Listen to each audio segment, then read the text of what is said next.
কোরআনের আগে সূরা শানে নুজুল মানুষ খুঁজতো, এখন কিন্তু তোমাকে আমাকে খুঁজতে হবে শব্দে শানে নুজুল, যে আল্লাহ তাআলা ইয়া আইয়ুহাল মুমিনুন, ইয়া আইয়ুহাল মুত্তাকুন, ইয়া আইয়ুহাল মুসলিমুন, ইয়া আইয়ুহাল মুহসিনুন, এই শব্দ ব্যবহার না করে ইয়া আইয়ুহাল ইনসান, এটা কেন ব্যবহার করেছেন? এটা ব্যবহার করেছেন গোটা দুনিয়ার জিন্দেগিটা সমস্ত মানব জাতির জন্য এটা সংকটযুক্ত একটা জায়গা, এটা সংকট মুক্ত না। এটাকে যখনই তুমি সংকট মুক্ত ভাববা, ওখান থেকেই সংকটটা আরো কঠিন হবে, ওখান থেকে সংকটটা নতুন আরেকটা রূপ নেবে। তোমাকে ভাবতেই হবে এটা পাহাড়ি এলাকা, এখানে এই ডিজাইনের গাড়ি নিয়ে আমাকে চলতে হবে। যখনই ভাববা যেটা পাহাড়ি এলাকা না, এটা নর্মাল এলাকা, কোন রকম একটা গাড়ি হইলেই আমি চলতে পারবো এবং লাইফের শেষ পর্যন্ত পৌঁছতে পারবো, তাহলে ওখানেই তুমি স্টপ হয়ে যাও। ইয়া আইয়ুহাল ইনসান ইন্নাকা কাদিহুন, আল্লাহ তাআলা নিশ্চিত করেছেন, এর মধ্যে যেন তোমার কোনো কনফিউশন না থাকে, কোন ধরনের কনফিউশন না থাকে। That is hour golden, nicely golden past. আমাদের সোনালী অতীত হচ্ছে এখান থেকে শুরু। আমাদের সোনালী অতীত কিন্তু জান্নাত থেকে শুরু। আমরা জাহান্নাম থেকে এখানে আসিনি। আমরা কোত্থেকে এসেছি? আমার অতীত, আমাদের যে সুন্দর অতীত কার আছে? আমি সেই জন্য বলি যে আমাদের যে অতীত, আমরা তো জান্নাত থেকে এখানে এসেছি, আবার জান্নাতে যাব। আমাদের কি সে ওয়াদা আল্লাহ তাআলা করেছেন? আমাদের শুরুটা জান্নাত থেকে, আমাদের শুরুটা আনুগত্য করা থেকে, সিজদা করা দিয়ে আমাদের শুরু, মনে আছে? সিজদা করা থেকে শুরু, আর সিজদা না করে ইবলিসের সর্দার, ফেরেশতাদের সর্দার, ইবলিসের সর্দার। শুধু একটা অর্ডার ফলো করতে না পারা। তোমার আমার জীবনে কত অর্ডার ফলো হচ্ছে না। আমি রাশেদের বক্তৃতা শুনতেছিলাম যে রিপোর্ট রাখা হয় না, রিপোর্ট রাখলেও ঘরগুলো পূরণ হয় না, ঘরগুলো পূরণ হলে স্ট্যান্ডার্ড মেনটেন হয় না, রাখার ক্ষেত্রেও নিজেকে একটা বিরাট বোঝা মনে হয়। দিনের কোনো কাজ যদি তোমার কাছে বোঝা মনে হয়, তাহলে তোমার কর্মীগিরি না, তাহলে তোমার সহযোগী সমর্থকগিরি না, ইসলামী আন্দোলনগিরি না, তোমার তো মুত্তাকিগিরি, ইমানগিরি চলে যায়। কাবুর আলাল মুশরিকিন ইল্লা আলাল খাশিঈন। তোমার মধ্যে আল্লাহ তাআলা একটা ল্যাবরেটরি সেট করে দিয়েছেন, একটা এমআরআই কেন্দ্র আছে, একটা সিটি স্ক্যান সেন্টার আছে, তোমার মধ্যে এক্সরে মেশিন সেট করা আছে। তুমি নিজেই বুঝতে পারবে, এটার জন্য কোনো মুফতির কাছে যাওয়ার দরকার নেই, এটার জন্য কোনো মুহাদ্দিস মুফাসসিরের কাছে যাওয়ার দরকার নেই। তোমার মধ্যে আল্লাহ তাআলা ল্যাবরেটরি সেট করে দিয়েছেন। সূরা শামসে আল্লাহ তাআলা বলেন, ওয়া নাফসি ওয়া মা সাওয়াহা ফাআলহামাহা ফুজুরাহা ওয়া তাকওয়াহা। আমি তোমাকে বুঝার যথেষ্ট ক্ষমতা দিয়েছি, কোনটা সত্য, কোনটা মিথ্যা, কোনটা সোনালী, কোনটা রূপালী, এসব বুঝার সুযোগ তোমাকে আমি দিয়েছি। এটা দিয়েই তোমাকে পৃথিবীতে আমি পাঠিয়েছি। রাশেদ বক্তৃতা করলে, জহির বক্তৃতা করলে তারপর তুমি ভালো হবা, এটা নিতান্তই তোমার একটা অভিনয়। আমার কথায় কষ্ট নিও না, এটা নিতান্তই আমার অভিনয়, যে আমি তো বুঝতে পারতেছি না what can I do enough to do. আমি তো বুঝতে পারতেছি না রাশেদ আমার যে কি করা উচিত। সাথী তো হয়েছে, এখন সদস্য কি হব নাকি যা হয়েছে এটাই নিয়েই তো বিরাট টেনশনে আছি, এইটাই সামলাইতে পারতেছি না। আমার বোধহয় একটু বুঝার সময় দেওয়া উচিত। বুঝার জন্য তোমার মধ্যে ল্যাবরেটরি আছে, তুমি বুঝতে পারো, তুমি খুব ভালো করে বুঝতে পারো যে তুমি সাথী থেকে সদস্য হচ্ছ না, ইটস ইউর লিমিটেশনস। এটা তুমি খুব ভালো করে বুঝতে পারো, বুঝে শুনেই তুমি এখানে ইস্তেকামত করে আছো। দুনিয়ার আর কেউ না বুঝলেও আল্লাহ তাআলা ভালো করে বুঝেন। ওয়া না'লামু মা তুওয়াসবিসু বিহি নাফসুহু, তুমি যা বলো আল্লাহ তো তা জানেনি, তুমি যা বলো নাই, যা বলবা অথবা বলার জন্য চিন্তা করে রাখছো, ওয়া না'লামু মা তুওয়াসবিসু বিহি নাফসুহু, ওটাও আল্লাহ জানেন। তোমার মনের মধ্যে কি কি ওয়াসওয়াসা তৈরি হয়, এই ওয়াসওয়াসার ব্যাখ্যা তাফসীর ইবনে কাসির কত চমৎকার করে বলেছে। ওয়াসওয়াসার উপরে আল্লাহ তাআলা ফেরেশতাদেরকে নির্দেশ দেন, আমি এটা জেনে ফেলেছি সে একটা অন্যায় করবে, ওটা লিখবা না। আল্লাহ কত গফুর, কত গফফার, কত রহিম, কত রহমান। আমার বান্দা আব্দুল জব্বার, আমার বান্দা আব্দুর রহিম, আমার বান্দা আব্দুল করিম একটা অন্যায় করার জন্য চিন্তা করতেছে, খবরদার এটা লিখবা না, এটা লিখবা না, যতক্ষণ না সে না করে। আল্লাহু আকবার। আর আমার বান্দা মহিবুল্লাহ শাহজাহান চিন্তা করেছে সে সদস্য হবে, চিন্তা করেছে সে সদস্য হবে, মনে মনে চিন্তা করেছে, ব্যাস লিখে ফেলো, এটা আমলনামায় লিখে ফেলো, সবটা লিখে ফেলো, কখন হবে দেখা যাবে, না হলেও দেখা যাবে, আগে সবটা লিখে ফেলো। ওয়া না'লামু মা তুওয়াসবিসু বিহি নাফসুহু, দ্যাটস আওয়ার গোল্ডেন পাস্ট। এত সুন্দর ইসলাম, এত সুন্দর অতীত, এত সুন্দর জীবন ব্যবস্থা যাদের, এত সুন্দর রব যাদের, এত মহান স্রষ্টা যাদের, তাদের হৃদয়টা এত সংকীর্ণ হবে, তাদের হৃদয়টা এত ভীত সন্ত্রস্ত হবে, প্রশ্নই ওঠে না। তো হতে পারে না, এটা হওয়ার কথা না। ইন্নাকা কাদিহুন, আল্লাহ বলেন এটা হচ্ছে আমার নির্দেশনা যে দুনিয়ার জীবনটাকে তুমি এই ঈদুল আজহার শুধু গরু কোরবানি না, শুধু গরু কোরবানি না, গরু তো কোরবানি করো নাই, তো ওটা প্রতীকী কোরবানি। মূল কোরবানি করেছে একটা পশু, সেটা ওই পশু না, সেটা তোমার মধ্যে বসবাস করে একটা পশু। যে পশু তোমাকে সদস্য হতে বাধা দেয়, যে পশু তোমাকে রিপোর্ট রাখতে বাধা দেয়, যেই পাশবিকতা তোমাকে দিনের কাজ করতে বাধা দেয়, যেই পাশবিকতা তোমাকে ঘুমের কোরবানি করে জায়নামাজের সাথে সম্পর্ক করতে বাধা দেয়, যেই পশু তোমাকে চোখের কোরবানি করার পরিবর্তে অশ্লীলতা দেখতে বাধ্য করে,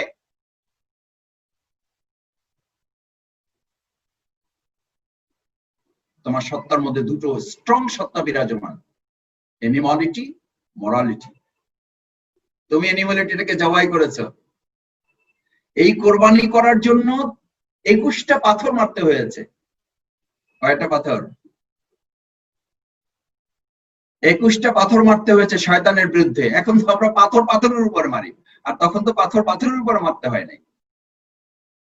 ইসলামী আন্দোলন করার জন্য কে কে কোরবানি করতে গিয়ে 21টা পাথর পকেটে নিয়ে আজকে সাথী সমাবেশে যোগ দিয়েছে? দেখি কার কার পকেটে 21টা পাথর আছে। প্রফেসর মরহুম নাজির আহমেদ ভাই আমাদের এক সাথী সমাবেশে জিজ্ঞেস করেছিলেন, প্রত্যেকে পকেটে হাত দাও। এরকম কোরবানির পরে একটা আলোচনা ইঞ্জিনিয়ার্স ইনস্টিটিউশনে, প্রত্যেকে পকেটে হাত দাও, দেখি তো কার কার পকেটে। ইসমাইল, হাজের আলাইহিসসালাম, ইব্রাহিম আলাইহিসসালাম শয়তানকে মোকাবেলা করার একটা কোরবানি পেশ করতে গিয়ে 21টা পাথরের প্রস্তুতি নিয়েছেন এবং প্রত্যেকটা পাথর তারা নিক্ষেপ করেছেন। তোমরা দিনের পথে কোরবানি করার জন্য এরকম 21টা পাথর পকেটে নিয়ে আল্লাহর জমিন, আল্লাহর দিন প্রতিষ্ঠা করার জন্য কে কে প্রস্তুতি আছে? দেখি পকেটে হাত দাও। আমি যদি তোমাদের আজকে সাথীদেরকে জিজ্ঞেস করি, সাথীরা আমার, পকেটে হাত দিয়ে দেখো তো প্যান্টের পকেটে পাথর আছে? পাঞ্জাবির পকেটে তোমার পাথর আছে? পায়জামার পকেটে তোমার পাথর আছে? শার্টের পকেটে, সামনের পকেটে তোমার পাথর রাখা আছে? আছে, আছে, আছে। প্রত্যেকের কাছে 21টা না, এরকম 21 লক্ষ পাথর তোমার কাছে আছে।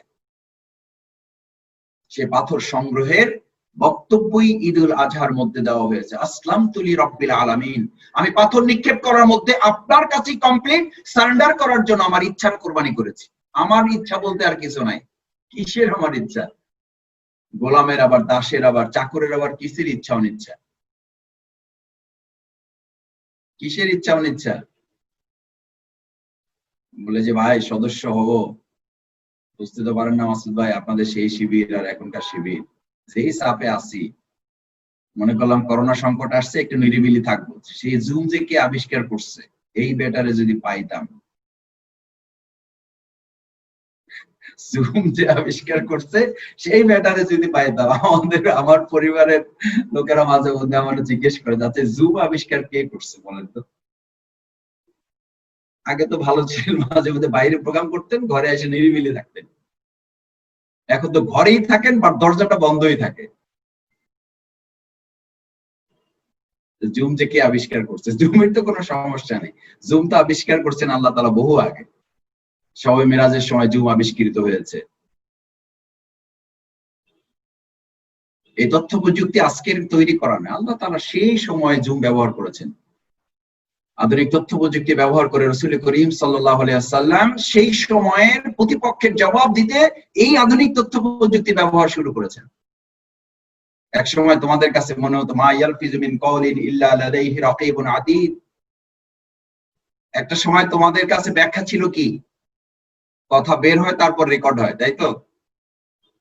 কথা বের হয় তারপরে সেটা রেকর্ড হয়। আর এখন আধুনিক তথ্য প্রযুক্তির এই ব্যাখ্যা মিথ্যা প্রমাণিত হয়ে কোরআনের ব্যাখ্যা সত্য প্রমাণিত হয়েছে। কোরআনের ব্যাখ্যা কি? কোরআনের ব্যাখ্যা হচ্ছে আগে রেকর্ড হয় তারপরে কথা বের হয়। এখন তা বিশ্বাস করে মানুষ। ফোনালাপ ফাঁস, ওসি প্রদীপের ফোনালাপ ফাঁস, শাহেদ করিমের বাটপার, শাহেদ করিমের ফোনালাপ ফাঁস, ডাক্তার সাবরিনার ফোনালাপ ফাঁস, সব ফাঁস। সর্বোচ্চ সুরক্ষা মেনটেন করেই কিন্তু ফোন করেছেন যে স্যার আমি এখন অফলাইনে কথা বলবো না, আমি এখন হোয়াটসঅ্যাপে কথা বলবো। সেই হোয়াটসঅ্যাপের কথাও বের হয়ে গেছে সর্বোচ্চ সুরক্ষা মেনটেন করার পর। কারণ আল্লাহ বলেন মা ইয়ালফিজু মিন কাউলিন ইল্লা লাদাইহি রাকিবুন আতীদ।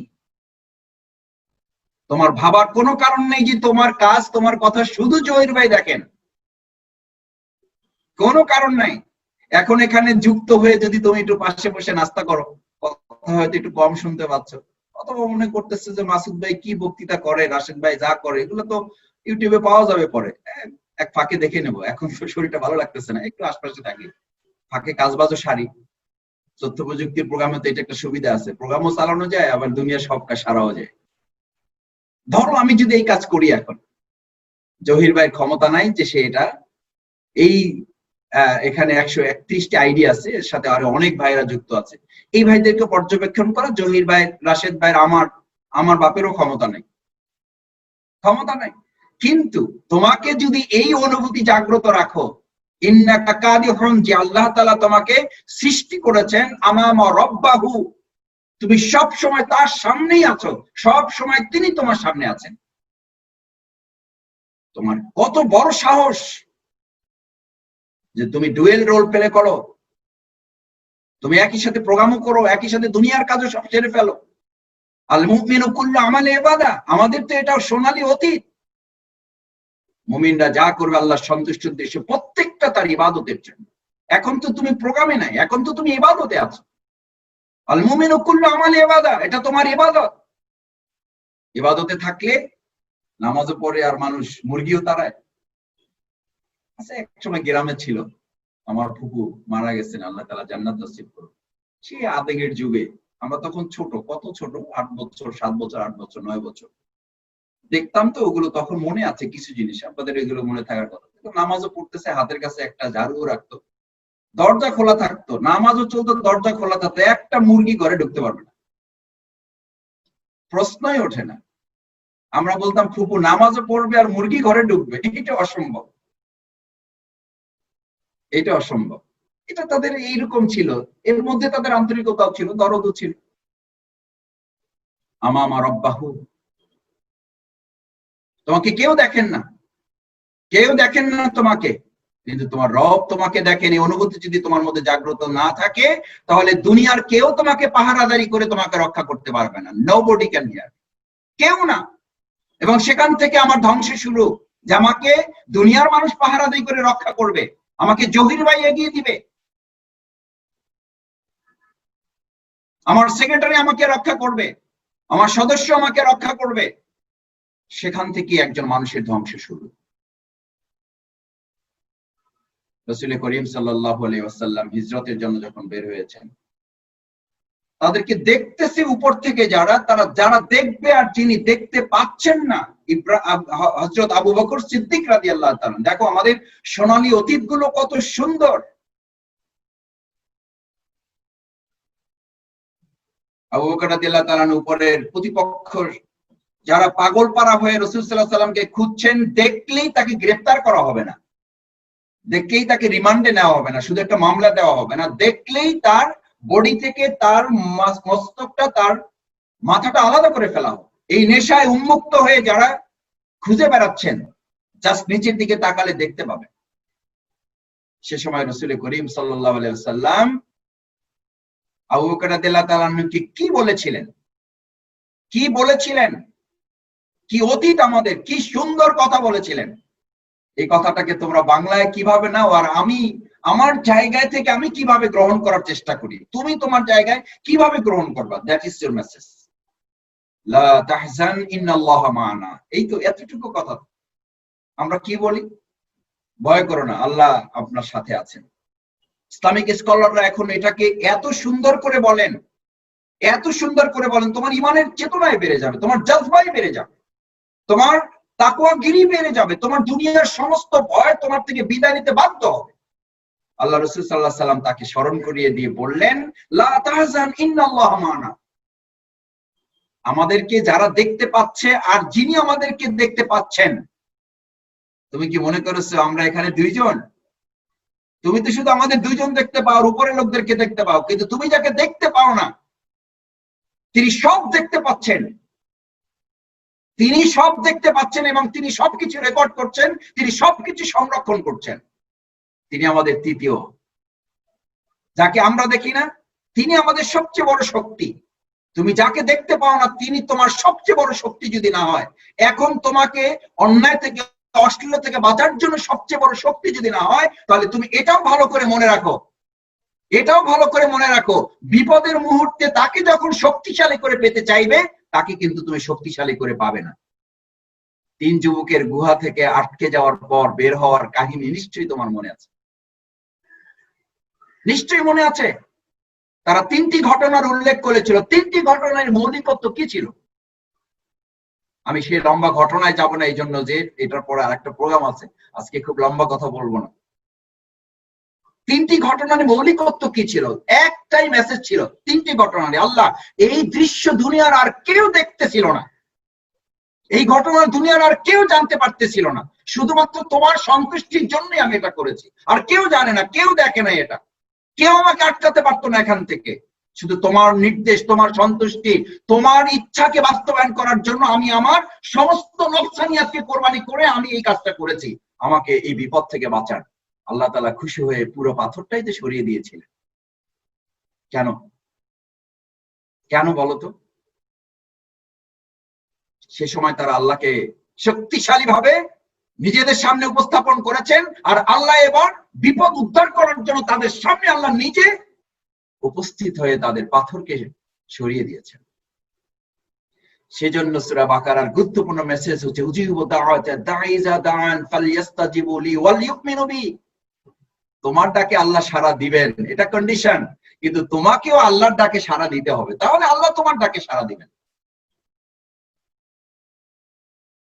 সৈয়দ বদিউজ্জামান নুরসি রাহিমাহুল্লাহ, আল্লাহু আকবার। We have nicely glorious past. কত সুন্দর অতীত আমাদের। তুমি তো কত মিছিল করছো, মিটিং করছো, শিবির করো, ইসলামী আন্দোলনের দায়িত্ব আছে তোমার, ওয়ার্ড সভাপতি, ইউনিয়ন উপশাখা সভাপতি, তারপরে কত কিছু তোমার আছে, আমার আছে। আর উনি 2টো কাজ করেছিলেন মাত্র, 2টো কাজ করেছিলেন। একটা মাদ্রাসাতুজ জোহরা, শুধু একটা মাদ্রাসা বানিয়েছিলেন। রিসালায়ে নূর নামে একটা পত্রিকা বের করেছিলেন তরজমায়ে কোরআন এর জন্য। রিসালায়ে নূর একটা পত্রিকা চালাতেন। এটার উপরে ভিত্তি করে তার ফাঁসির রায় হয়ে গেছে, তাও আবার দুনিয়ার এই সাধারণ আদালতে না, মার্শাল কোর্টে, সেনাবাহিনীর আদালতে। কোনো তথ্য প্রমাণ দরকার নেই, কোনো সাক্ষী সুবাদ দরকার নেই। যেমন এখন আমাদের সাক্ষী সুবাদের নামে অভিনয় করা হয়, তখন এই অভিনয় করে নাই, তারা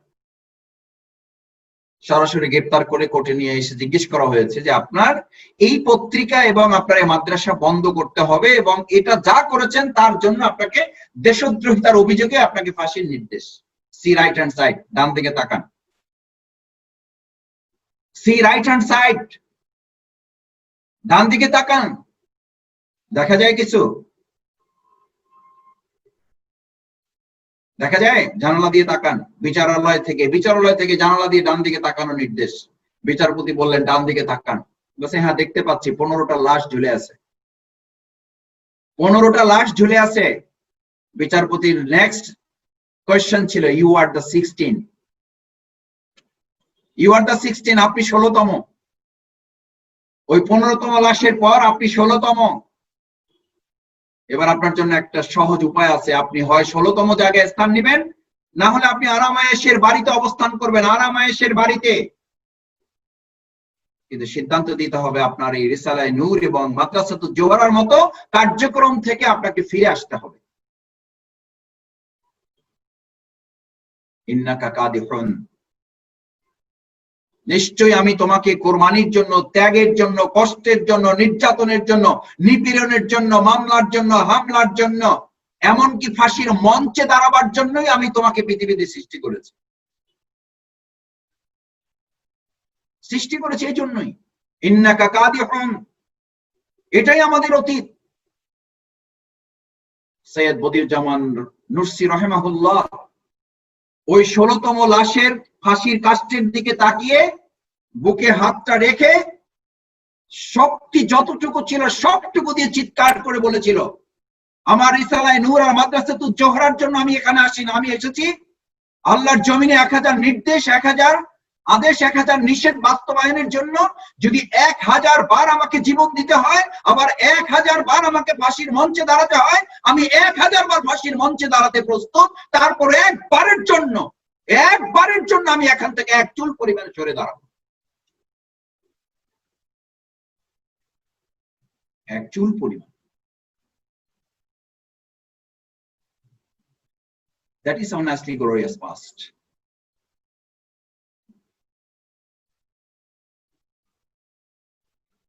শহীদ সাইদ কুতুব রাহিমাহুল্লাহ, তাকে তো কলমায় পড়াতে গেছেন যে আপনার ফাঁসি হয়ে যাবে, কলমা পড়েন হুজুর, আসসালামু আলাইকুম,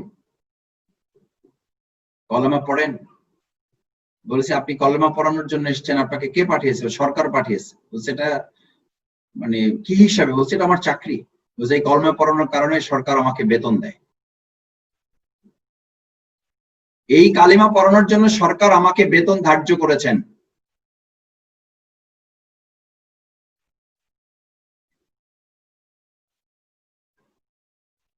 শহীদ সাইদ কুতুব রাহিমাহুল্লাহ ওই অবস্থায় মৃদু হেসে দিলেন,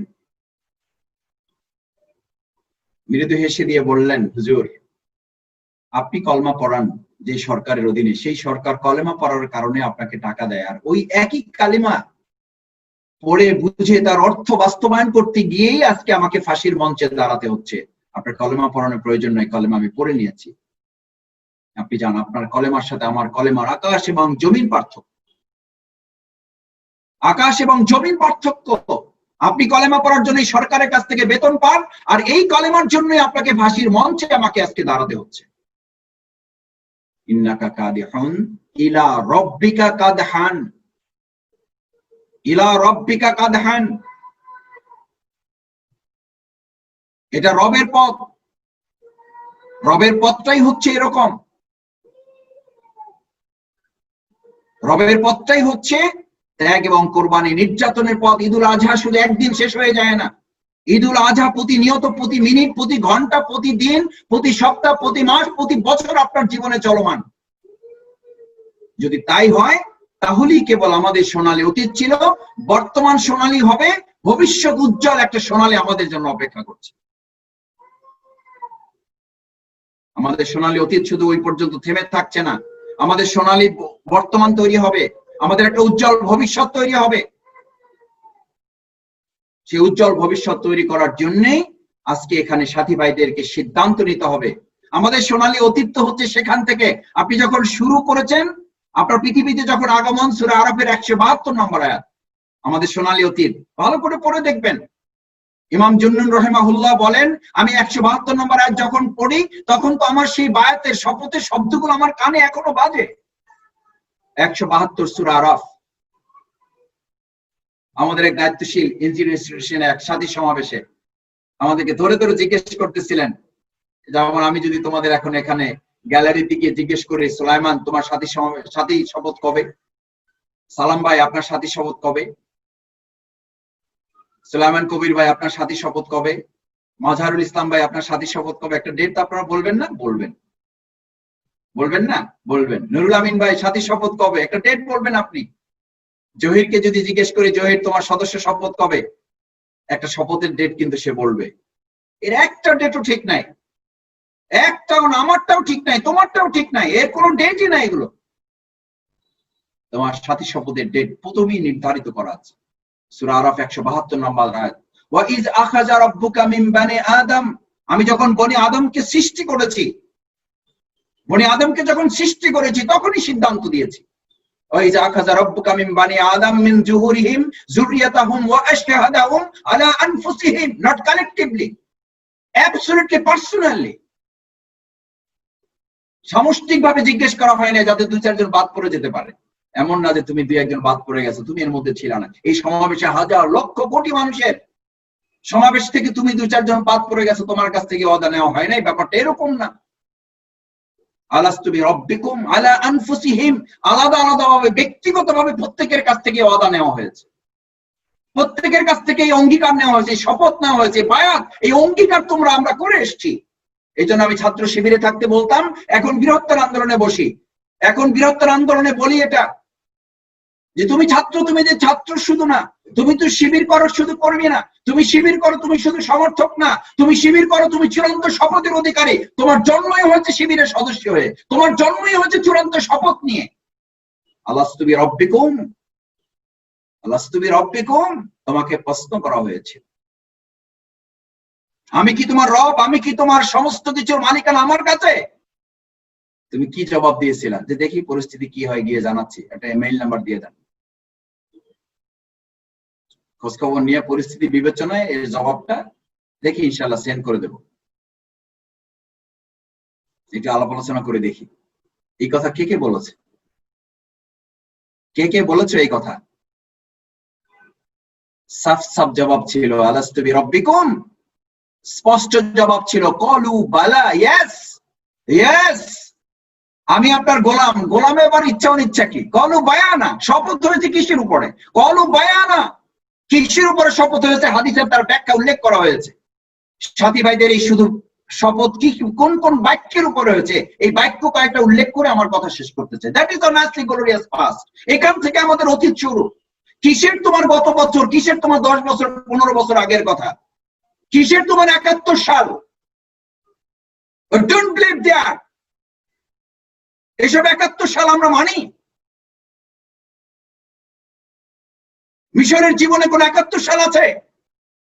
রাসূল সাল্লাল্লাহু আলাইহি ওয়াসাল্লামের জীবনে কোন 71 সাল ছিল? তাহলে তাদের জীবনে ফাঁসি এসেছে কেন? তাদের জীবনে জুতা রক্তে আটকে গিয়েছে কেন? তাদের জীবনে দান দান মোবারক শহীদ হতে হয়েছে কেন?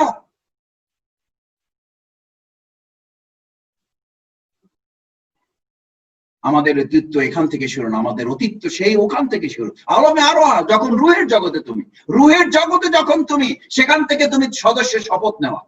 ভেবেছো এই কোন একটা অজুহাত টজুহাত দিয়ে পার পাইয়া যাব?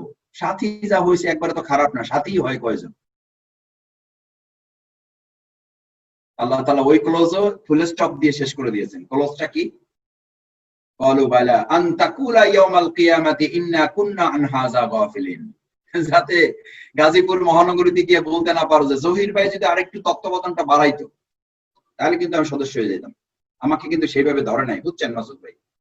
যেভাবে ধরার কথা ছিল ওইভাবে যদি ধরতো তাহলে কিন্তু আমি এতদিন সদস্য হয়ে যেতাম। ত্রুটিটা কিন্তু আমার না, এই যে আমার যে সভাপতি উনি কিন্তু আমার ওইভাবে কিন্তু ধরতেছে না, ওনাদেরই কিন্তু সমস্যা আছে, নেতৃবৃন্দেরও কিন্তু কিছু জায়জমাল আছে। এটা মাসুদে আপনারা সব বুঝবেন না, এটা আমাদের সাথে কথা বলেন বুঝতে পারবেন।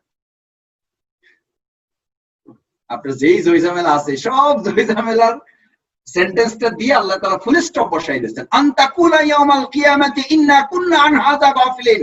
আমি যে তোমাকে চূড়ান্ত শপথ দিয়ে পাঠালাম দুনিয়াতে, আমার কাছে যে বায়াত নিয়েছো, আমার কাছে যে অঙ্গীকার করেছো, আমার কাছে যে শপথ করেছো, এটা যাতে কিয়ামতের মাঠে কেউ বলতে না পারো আমি তো জানতাম না, আমি তো বুঝতাম না, আমাকে তো এই কথা দুনিয়াতে কেউ স্মরণ করিয়ে দেয় নাই, এটার জন্য তো আমাকে কেউ তত্ত্বাবধান করে নাই, এটার জন্য তো আমাকে কেউ সিলেবাস শেষ করতে বলে নাই, এটার জন্য আমাকে কেউ রিপোর্ট রাখতে বলে নাই, এটার জন্য তো আমাকে কেউ 5 ওয়াক্ত নামাজ জামাতে পড়তে হবে একথা কেউ স্মরণ করিয়ে দেয় নাই, 30 দিনই কোরআন অধ্যয়ন করতে হবে একথা তো আমাকে কেউ বলে নাই। আনতাকুলা ইয়াউমাল কিয়ামা, কিয়ামতের দিন ইন্না কুন্না আন হাযা গাফিলিন, একথা আমি জানতাম না, বুঝতাম না, আমি এটা থেকে গাফিল ছিলাম।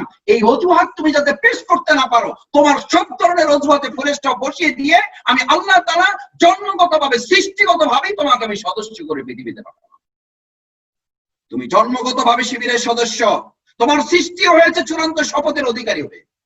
এখন কি করবা? এখন শুধু রেনু করবা, শুধু সত্যায়িত করবা, প্রত্যয়ন করবা।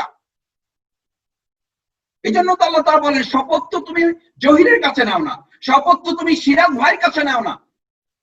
ইয়াদুল্লাহি ফাওকা আইদিহিম, ফাওকা আইদিহিম, অর্থাৎ তাদের হাত তো আমার হাতের সাথে থাকে, আমি আল্লাহ আমার হাতের উপরে রেখে তাদের শপথ।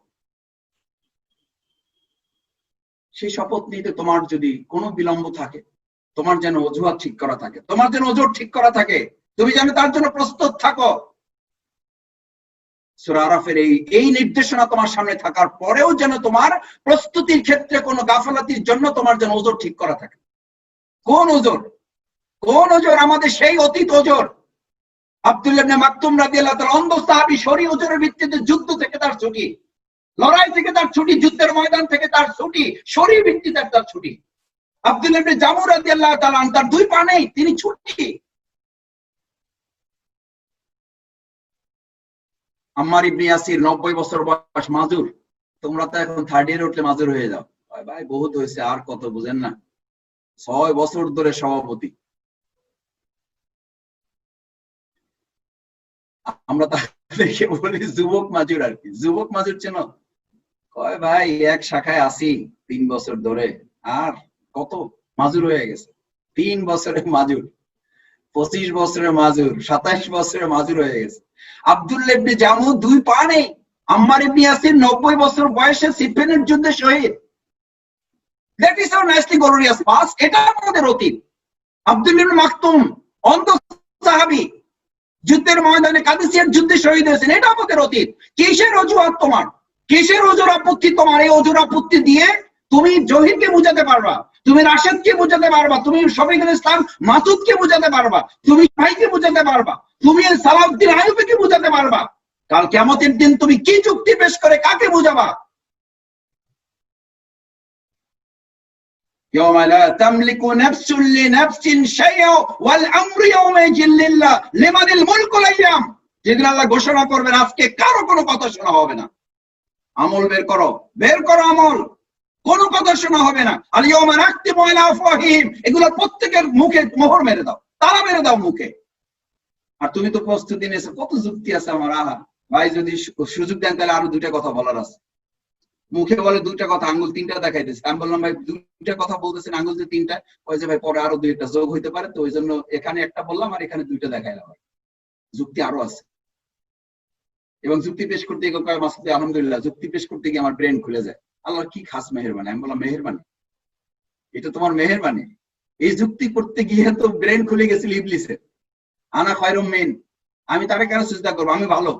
খলাকতানি মিন নার, আমার আপনি আগুন থেকে বানাইছেন। খলাকতাহু মিন তিন, তারে বানাইছেন মাটি দিয়ে। কত যুক্তি পেশ করেছিল। এই যুক্তির বদলে, এই যুক্তির বদলে, এই অজুহাতের বদলে ফেরেশতাদের সর্দার থেকে ইবলিসের সর্দার হয়ে গেছে। আর তোমার আমার এরকম কত শানিত যুক্তি। হ্যাঁ ভাই, করোনাকালীন সময় মোবাইল নাই, নেট নাই, এই নাই, সেই নাই, আর গোটা দুনিয়ার সব কাজ চলে নেটে, শুধু প্রোগ্রামের সময় আসলে ব্যাটারিতে চার্জ থাকে না। শুধু প্রোগ্রামের টাইম আসলে আমার নেট কেনার সময় থাকে না। তোমার এই সমস্ত, আমার এই সমস্ত দুর্বলতা দুনিয়ার কেউ জানে না। আল্লাহ জানেন, আল্লাহ দেখবেন এগুলো, আল্লাহ দেখছেন, এগুলো রেকর্ড করা হচ্ছে।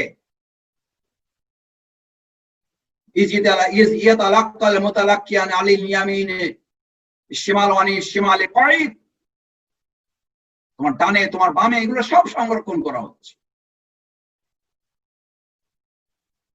সব সংরক্ষণ করা হচ্ছে।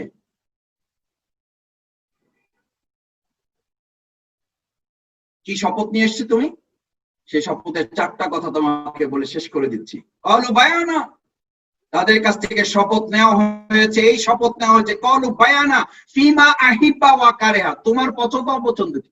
তোমাদের কোনো বাসায় কোনো কর্মচারী, কোনো কর্মকর্তা থাকলে বা কোনো কাজের লোক থাকলে তার আবার ইচ্ছা অনিচ্ছা আছে। এটা আবার কি গোলাম? এইটা আবার কিসের গোলাম? তুমি আবার কোন গোলাম হয়েছো যে গোলামের এত ইচ্ছা অনিচ্ছা? স্বাধীন বাংলা বেতার কেন্দ্র, মাসুদ ভাই, সাথী হয়ে যে অবস্থা, সদস্য হইয়া পুরোটাই পরাধীন হইতে চায় না। এখনই তো নিজের ইচ্ছা অনিচ্ছা বলতে কিছু নাই, তখন তো পুরোটাই জবাই হওয়া লাগবে। ইয়েস। আর সাথী শপথ তো সাথী শপথের জন্য না। সাথী শপথের একটা প্রার্থী ফর্ম তোমাদের পূরণ করা হতো, তখন ওখানে একটা ঘর ছিল, এখন আছে কিনা আমি জানি না জহির, ওখানে লিখতে হতো আপনি কেন সাথী হবেন। এই ঘরটা আছে না এখনো? থাকার কথা। এই ঘরের জবাব কি ছিল? এই ঘরের জবাব ছিল আমি আসলে সদস্য হতে চাই, চূড়ান্ত শপথ নিতে চাই। কলু বায়ানা ফিমা আহিবা ওয়া কারেহা, আমার ইচ্ছা অনিচ্ছা বলতে কিছু নাই, আমার পুরো ইচ্ছা অনিচ্ছাটা আমি সংগঠনের হাতে সুপর্দ করে দিলাম। এটা হলো প্রথম শপথ। ফিমা আহিবা ওয়া কারেহা, আমার কোনো ভালোবাসা, আমার কোনো অপছন্দ নাই। যা পছন্দ অপছন্দ সব আল্লাহর জন্য, সব ইসলামের জন্য, সব ইসলামী আন্দোলনের জন্য। এখন থেকে আমার মালিক আমি না, এখন থেকে আমার মালিক আমার জহির ভাই। জহির ভাই যা বলবে ইয়েস ইয়েস, জি হুজুর। ছাত্র শিবির আমাকে, আমার ক্যাম্পাসে আমাদের কারো কারো আমাদের নাম ছিল জি হুজুর। যখন যা বলে দেখি ঝাঁপাই পড়েন। আপনি একটা ইউনিভার্সিটির ছাত্র, আপনি বাংলা ডিপার্টমেন্টের ছাত্র, আপনি ফার্মেসির ছাত্র, আপনি ম্যাথমেটিক্স এর ছাত্র, একটা ইউনিভার্সিটির ছাত্র, আলাদা একটা স্ট্যান্ডার্ড থাকবে না? আপনার নিজস্ব একটা চিন্তা যুক্তি বুদ্ধি আছে না? বললাম হ্যাঁ আছে, আছে, তোমার চেয়ে ভালো আছে, বাট ওটা আমি বিক্রি করে ফেলছি। আমার সাথে একজনের চুক্তি হয়ে গেছে, একজনের আন্ডারস্ট্যান্ডিং হয়ে গেছে যে আমার আর কিছু নাই, সব এখন তার, উনি যা বলবে আমি তাই করবো, যা বলবে তাই করবো। বলছে তিনি যদি আপনার হক নষ্ট করে, আমি বললাম তারপর করবো। আল্লাহ রাসূল সাল্লাল্লাহু আলাইহি ওয়াসাল্লামকে সাহাবী জিজ্ঞেস করেছেন, রাসূলুল্লাহ আমার নেতা, আমার দায়িত্বশীল যদি আমাদের হক আদায় না করেন, শুধু না তার যে হক সেটাও আদায় করেন না, আমাদের হক তিনি আদায় করেন না, তারপর কি করবো? ওই নেতার ব্যাপারে আমাদের ফয়সালা কি? আল্লাহ রাসূল বলেন ফালিয়াসবির, সবর করো, ওয়ালি আতাতিহিম, তাদের আনুগত্য করো। সে তার হক নষ্ট করে, শুধু তোমার হক নষ্ট করে, তবু আনুগত্য থেকে তোমার বের হওয়ার সুযোগ নেই। এটার নাম ফিমা হিব্বা করে, আনুগত্যের চূড়ান্ত পরাকাষ্ঠা। ফিল উসরি ওয়াল ইউসর, এই শপথ বাস্তবায়ন করতে গিয়ে যে শপথ তুমি নিয়ে আসছো আরাফে 172 নম্বর আয়াতে, এটা বাস্তবায়ন করতে গিয়ে যদি করোনা সংকট না, তার চেয়েও কোনো পরিস্থিতি তৈরি হয়, সেই অবস্থাতেও তুমি আল্লাহর দ্বীন বাস্তবায়নের জন্য পেরেশান থাকবা। এটার নাম বায়াত। এই বায়াত তুমি নিয়ে এসছো, এখন এটা শুধু রেনু করবা, এখন তুমি শুধু রেনু করবা। ইয়া আইয়ুহাল্লাযীনা আমানু আমিনু, হে ইমানদারগণ আবার ঈমান আনো।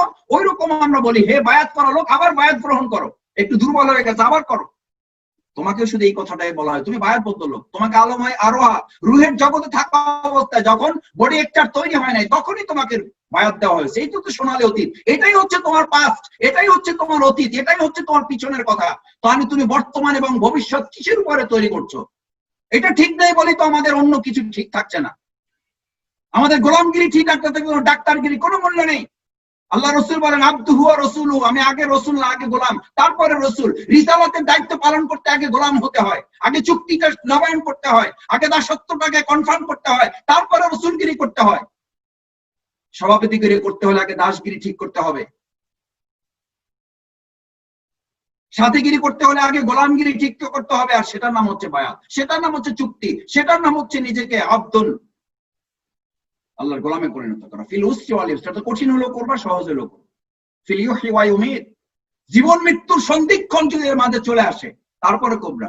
ইমাম ইবনুল কাইয়িম রাহিমাহুল্লাহ এই আয়াতের ব্যাখ্যায় উনি উল্লেখ করেন, ইমাম ইবনুল কাইয়িম রাহিমাহুল্লাহ এই আয়াতের দাবি বাস্তবায়ন করতে গিয়ে যদি গোটা পৃথিবীর রক্তচক্ষুগুলো তোমার দিকে তাকিয়ে না থাকে, এই আয়াতের দাবি বাস্তবায়ন করতে গিয়ে পৃথিবীর সমস্ত বন্দুকের নলগুলো যদি তোমার দিকে তাক করা না থাকে, পৃথিবীর সমস্ত বুলেটের নামে যদি তোমার শফিকুল ইসলাম মাসুদের নাম লেখা না থাকে, পৃথিবীর প্রত্যেকটা বুলেটে যদি তোমার নাম লেখা না থাকে, পৃথিবীর সমস্ত জেলখানার দরজাগুলো যদি তোমার জন্য মুক্ত না থাকে, পৃথিবীর সমস্ত জেলখানার ফাঁসির মঞ্চগুলো যদি তোমার জন্য প্রস্তুত না থাকে, তুমি বায়াতের সামান্য দাবি পূরণ করেছো এটা তুমি দাবি করতে পারো না, পারো না।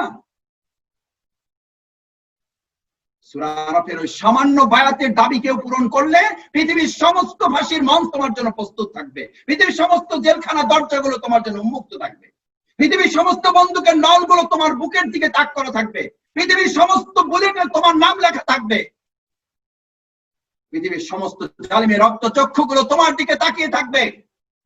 তারপরে তুমি বলবা কালু বালা, ইয়েস জহির ভাই, আমি সদস্য হতে চাই, কি করতে হবে বলেন? ইয়েস, আমার তো সদস্য শপথ নেওয়া আছে, আমি শুধু রেনু করব। ফিল ইউহি ওয়া ইউমিত ফিল মানশাতি ওয়াল মাকরাহ, এটা করতে গিয়ে কে সন্তুষ্ট হবে আর কে অসন্তুষ্ট হবে, আই ডোন্ট কেয়ার দেয়ার, সব পরোয়াই তো করি না। আসো আসো আমার প্রিয় সাথী ভাইরা, এই হচ্ছে আমাদের জীবন, এই হচ্ছে আমাদের অতীত। আজকে আর কথা লম্বা করলাম না। আল্লাহ তাআলা এটার উপরে আমাদেরকে আমল করে জীবন পরিচালনায় যদি সুযোগ করে দেন, তাহলে কাল কিয়ামতের দিন এই বায়াত আমাদের হবে, এই বায়াত হবে আমাদের জীবনের জন্য সফলতার জারিয়া। ওমান তাযাক্কা ফাইন্নামা ইয়াতাযাক্কা লিনাফসিহি, তুমি যদি এই পরিশুদ্ধির সিদ্ধান্ত নাও তাহলে এটা তোমার কল্যাণে। ফামান নাকাসা ফাইন্নামা ইয়ানকুসু আলা নাফসিহি, আর এই বায়াত যদি তুমি পদে পদে কথায় কথায় কাজে কাজে ভঙ্গ করো, কিয়ামতের মাঠে তোমার এটা হবে আসামির কাঠগড়ায় দাঁড় করাবার জন্য না উসিলা।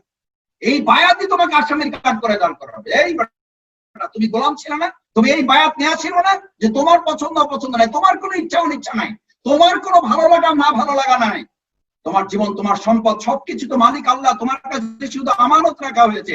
এই আমানতের খেয়ানত কেন করলা? তোমার মেধা তোমার ক্যারিয়ার কি তোমার জন্য দেওয়া হয়েছে? তোমার মেধা তোমার ক্যারিয়ার দেওয়া হয়েছিল আল্লাহর জমিনে আল্লাহর দ্বীন প্রতিষ্ঠা করার জন্য। ওটার জন্য তুমি ডক্টরেট ডিগ্রি করবা, ওটার জন্য তুমি ম্যাথমেটিক্সে ফার্স্ট ক্লাস ফার্স্ট হবা। এখন বলে যে মাসুদ ভাই আগে ক্যারিয়ারটা ঠিক করে নেই, তারপরে দেখি ইসলামী আন্দোলন কি করা যায়। আল্লাহ হেফাজত করুন, আল্লাহ হেফাজত করুন। আমার কথা ক্যারিয়ার বিরোধী বক্তব্য নিও না, টুকটাক ক্যারিয়ার তো আমারও আছে। তোমাদের হয়তো মোটরসাইকেলের ক্যারিয়ার, আমার সাইকেলের ক্যারিয়ার। বাট আমার এই সাইকেলের ক্যারিয়ারে আমি 10 টন বহন করি। সিদ্ধান্ত আছে। যে সুপারভাইজার আমাকে ডক্টরেট ডিগ্রি দিয়েছে ওনারও কথা ছিল, আমারও কথা ছিল যে ডক্টরেট ডিগ্রিটা আমি নিচ্ছি না, এটা শিবির নিচ্ছে। আর উনি বলেছিল যে মাসুদ ভাই আপনারে আমি ডক্টরেট ডিগ্রি দিচ্ছি না, পিএইচডিটা আসলে শিবিরকে দিচ্ছি। আলহামদুলিল্লাহ, আলহামদুলিল্লাহ। এই ক্যারিয়ারটা করেছি ক্যারিয়ারের বিরুদ্ধে কথা বলার জন্য। এই ডক্টরেট ডিগ্রিটা নিয়েছি ক্যারিয়ার আলাদের বিরুদ্ধে সাড় করার জন্য, ক্যারিয়ারের বিরুদ্ধে লড়াই করার জন্য। যেই ক্যারিয়ার আল্লাহ দিন প্রতিষ্ঠায় নিজেকে শামিল করে না, ওই ক্যারিয়ারকে পাত্তাই দেয় না, ওই ক্যারিয়ারকে আমি স্বীকারই করি না। ওই ক্যারিয়ারের কোনো মূল্য না দুনিয়াতে আছে না পরকালে আছে। কিসের ক্যারিয়ার তোমার? ইসলামী আন্দোলন, ইমানদার ইসলামী আন্দোলন সবচেয়ে বড় ক্যারিয়ার। আমি মুমিন, এটা আমার সবচেয়ে বড় ক্যারিয়ার। আমি শিবিরের সাথী, ইমানদারের সবচেয়ে বড় ক্যারিয়ার এটা। এরকম হাজারো ডক্টর ডিগ্রি ওয়ালার রাস্তায় পড়ে আছে, জেনা করে মদ খেয়ে গাঁজা খেয়ে পড়ে আছে, জানো না তুমি? তোমার মতো ইউনিভার্সিটি বহু শিক্ষক বহু ছাত্রীর জীবন লাঞ্ছনায় দর্শন করে শেষ করে দিয়েছে। কি দরকার এরকম শিক্ষকের? কি দরকার এরকম ডক্টর ডিগ্রি? কি দরকার এরকম ইঞ্জিনিয়ারের যারা রডের বদলে বাঁশ দিয়ে বিল্ডিং তৈরি করে? কি দরকার এরকম ডাক্তার সাবরিনার মতো চিকিৎসকের? কি দরকার? সেই জন্যই তো এখনকার সমাজের লোকেরা বলে এখন ইসলাম আগে বলেছে, আর এখন ইসলামের এই কথাটাই ইংলিশে এরা বলে, a man with career without character. ক্যারিয়ারের বিরুদ্ধে নিও না এটা। তোমার ক্যারিয়ারের না 4 পয়সার দুনিয়াতে মূল্য আছে না পরকালে মূল্য আছে। এ ম্যান উইথ ক্যারিয়ার, একটা ক্যারিয়ার হলো লোকের সাথে উইদাউট ক্যারেক্টার যদি তার সততা, তার নৈতিকতা, তার জবাবদিহিতা যুক্ত না হয়, is more dangerous then a lion. ওটা একটা বনের গাজীপুরের ভাওয়ালের একটা উন্মত্ত সিংহের চেয়ে ওটা ভয়ঙ্কর। একটা উন্মত্ত সিংহের চেয়ে ভয়ঙ্কর। যার ক্যারিয়ার আছে ক্যারেক্টার নাই, ক্যারিয়ার আছে ক্যারেক্টার নাই, ওটা শেষ। ওটা উন্মত্ত সিংহের চেয়ে ভয়ঙ্কর। সেই ভয়ঙ্কর সব ক্যারিয়ার লোকে এখন জন্ম হচ্ছে। তার বিপরীতে তুমি সিদ্ধান্ত নেবে আমার ইমান, আমার সাথী শপথ, আমার সদস্য শপথ, আমার ইসলামী আন্দোলন আমার জীবনের সবচেয়ে বড় ক্যারিয়ার। এর চেয়ে আর অন্য কোনো ক্যারিয়ার হতে পারে না। ওই ক্যারিয়ারকে মজবুত করার জন্য আমি ডক্টরেট ডিগ্রি করব, ওই ক্যারিয়ারকে উন্নত করার জন্য আমি মাস্টার্সে ফার্স্ট ক্লাস ফার্স্ট হব, ওই ক্যারিয়ারকে ডেভেলপ করার জন্য আমি বিশ্ববিদ্যালয়ের টিচার হওয়ার সিদ্ধান্ত নিই। আসো, আল্লাহ তাআলা আমাদের তৌফিক দান করুন। সেই প্রত্যাশা ব্যক্ত করে আমাদের সেই সোনালী অতীতে আমরা যদি ফিরে যেতে পারি, আমাদের উজ্জ্বল আরেকটা সোনালী ভবিষ্যৎ আল্লাহ তাআলা নির্মাণ করে দেবেন। সেই সোনালী ভবিষ্যৎ নির্মাণে সোনালী অতীতে ফিরে যাওয়ার উদাত্ত আহ্বান জানিয়ে আল্লাহ তাআলা আমাদের তৌফিক কামনা করে আমি আমার কথা শেষ করছি। আসসালামু আলাইকুম।